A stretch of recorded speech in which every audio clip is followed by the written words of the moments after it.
I'm no authority, and I was 11 when Stolly put the court in. Drowning in the chaos, I can't catch my breath, I run. Stolly came and put the court hoop, the spar in 2021.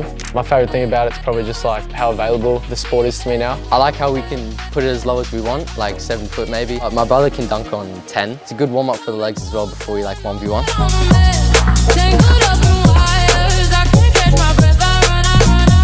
My favourite thing about the spa is probably a change in temperature, so it's good for like any season. The roof that the adapter built over the spa help keeps the sun out of my head when I'm there, so I can go in whenever I want.